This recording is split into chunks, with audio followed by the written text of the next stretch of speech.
One must imagine Sisyphus happy.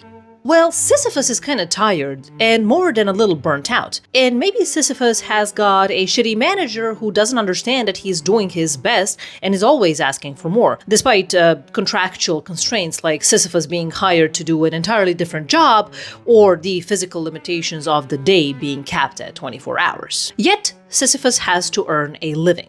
Maybe he has kids, a dog, an entirely unhealthy Lego habit. Or maybe none of the above. Maybe he just wants to spend his Saturday mornings going for a run or for a brunch with friends, and doesn't want his Sunday evenings consumed by the existential dread so deep it leaves him restless and fidgety. Until finally, as Monday looms ever closer, he grabs his laptop at 11 p.m., only to see an ominous calendar invite for tomorrow morning. It's probably not a termination meeting, but it might be. Either way, he won't sleep.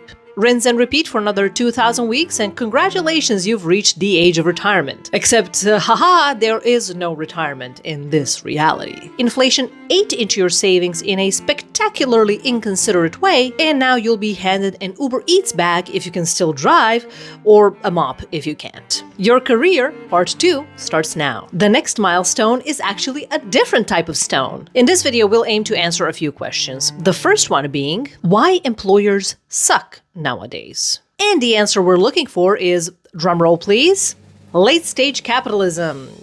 But you already knew that. Let's break it down a little bit. I always find that breaking things down helps me process my emotions and the dystopia that surrounds me. What is it that enabled such unprecedented levels of human greed to reach out all the way from across the ocean and grab me by the throat? Part 1. The Internet.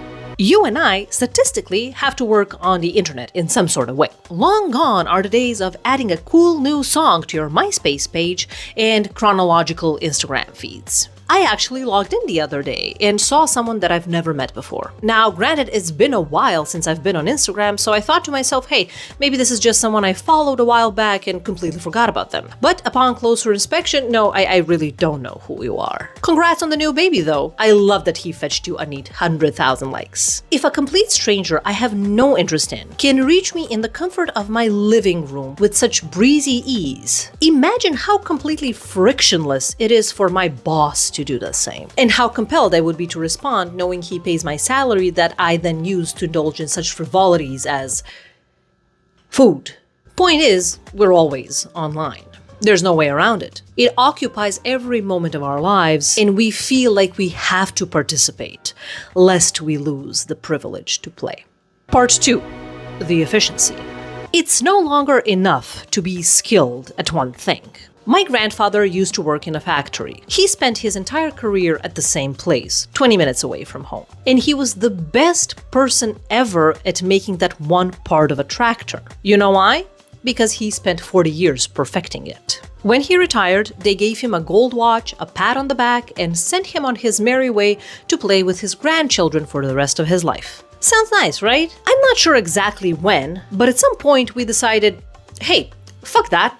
We want social mobility, lifelong learning, to up-level and live our best lives. And I'm not saying that's wrong. I think it's good. I personally wouldn't want to make one thing for 40 years. I'd love to suck at a large number of different things. Maybe be kind of good at one? We'll see. The possibilities are endless. Unfortunately, that also means that employers now expect you to be a one-man show. I interviewed at a company that wanted a team of HR people where everyone would be interchangeable. I almost laughed out loud. They wanted someone to do admin, payroll, benefits, employee relations, performance management, strategic advisorship, and learning and development, not understanding that each one of these roles requires completely different skill sets. And they're not the only ones. Look at any job description for a mid-level role, and you'll find they want candidates to be so absurdly versatile, almost as if they're trying to cover 3 different roles with one single person.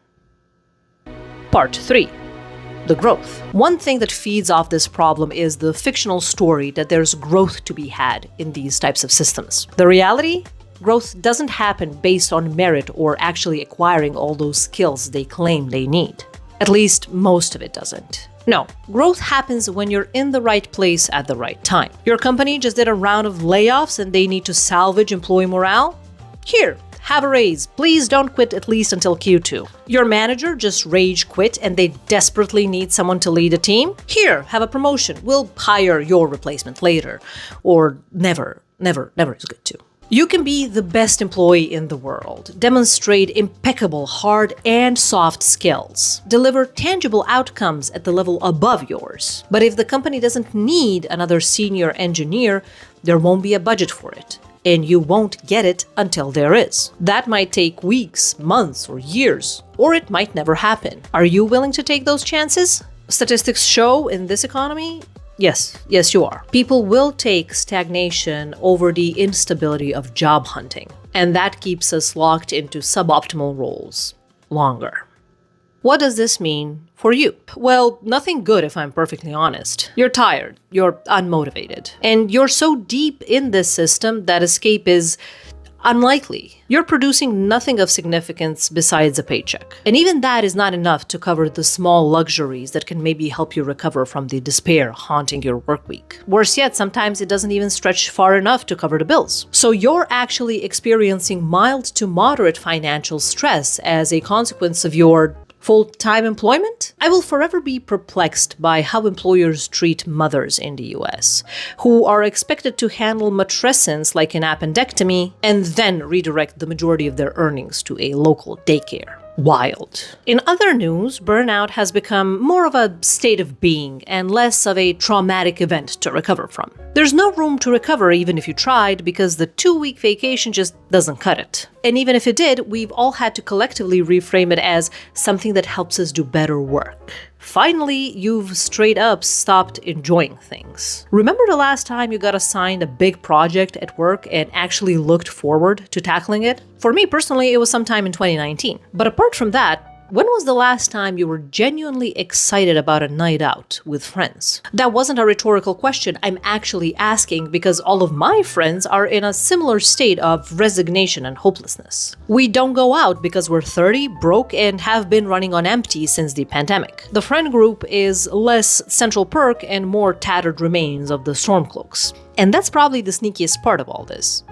It's become the norm. If you're a shell of a person drained by your corporate overlords and entirely unable to engage in lighthearted activities, you're the normal one, not the exception that's in dire need of mental health treatment, which 100% you would be if this happened 20 years ago. So, what can you do about it? Now that we've tackled the easy, fun bit of this video, let's talk about what you can actually do about this shit show and why nothing. Just kidding, there are things you can do. If you're not quite ready to set your career on fire for 5 minutes of TikTok fame, there are a few backup options to try first. Number 1, set itsy bitsy baby boundaries. For example, stop answering emails after 5 p.m. Not forever, just try it for a week. See if it gets you put on a PIP. If so, resume the all-day email extravaganza promptly. If not, keep it as a rule going forward. Put more barriers between yourself and people asking you to do things. Turn off Slack notifications, but say they can call you if it's urgent. It's never urgent, and people hate talking on the phone. They won't call unless something is actually ablaze. And when they do call, you better pick up. Take your lunch break away from the computer. If someone questions you, threaten to report them to the Employment Development Department of California. Doesn't matter if you don't live in California, they'd still love to hear about it. Put focus blocks on your calendar and push back hard when someone tries to talk to you during them. The most important thing we can contribute to a common goal is focused work, and that only happens during good chunks of uninterrupted time. Contrary to popular belief, it doesn't count as work if you're summarizing the team meeting minutes to Janet, who had to miss it because she went out for a smoke. If she tries to chat you up, you can chuck a copy of Cal Newport's Deep Work at her for good measure. Try some of these. They feel small because we've been conditioned to think that our availability is our value. But that's not true, and it's also a really f***ing grim idea. Number 2, act your wage. People love to call this quiet quitting because it sounds dramatic and cool, but I don't think I actually agree. You're not quitting, you're very much still working, otherwise you would lose your job and that would be something kind of difficult to keep quiet about. But let's say for the sake of conversation that it's the same thing. How do you actually quiet quit without it inadvertently resulting in involuntary termination?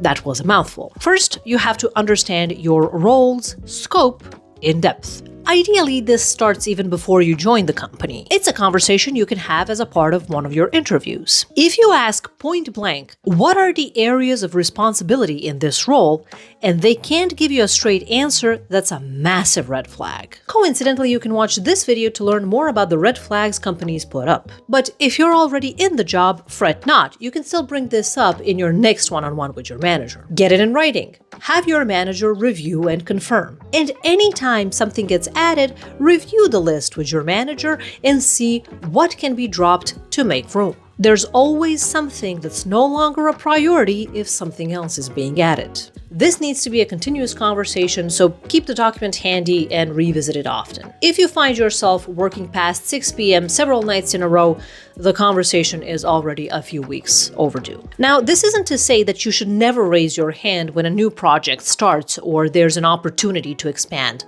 laterally. I'm saying such a move should always come with clear expectations of what the result will be. Like, if you spend 3 months working overtime and learning a new skill, is there budget approved for a new expanded title that will land in your lap once you're up to speed? If so, 100% go for it. This is one of those rare opportunities to rise to the occasion and grab life by the balls. If not, you're just being exploited. Finally, it's important to understand that there are different levels to acting your wage. If you're in the top 10% of earners and your equity is on track to be valued as much as a modest home in downtown San Francisco, then yes, I would expect you to stay past 5 p.m. sometimes and maybe spearhead a couple of new projects. Chances are you're not one of those people because frankly, I don't think they have time for you too.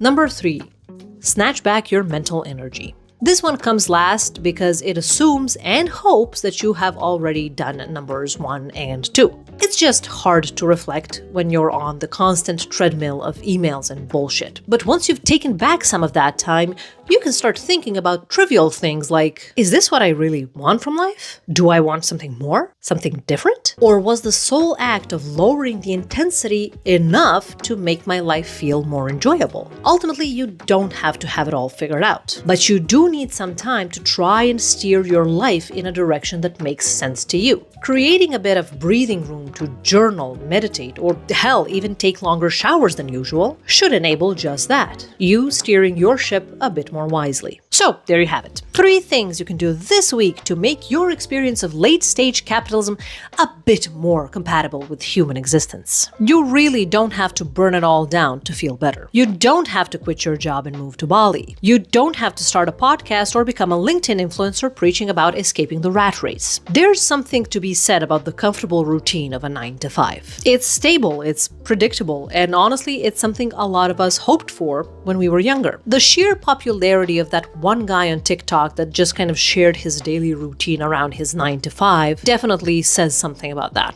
All that to say, sometimes the kindest thing you can do for yourself is just stop performing enthusiasm and save your excitement for the things that genuinely fill you up. You're paid to exchange your time in order to create value for a company. Just make sure they're getting what they're paying for, you're getting what you're promised, and you're golden. If this blessed state is on the other side of a few uncomfortable conversations, I think that's a trade-off that's definitely worth it. So best of luck with your burnout. Let me know if you have any questions, comments, or concerns. I do love a good inflammatory discussion in the comments, and I'll see you next time. Bye-bye.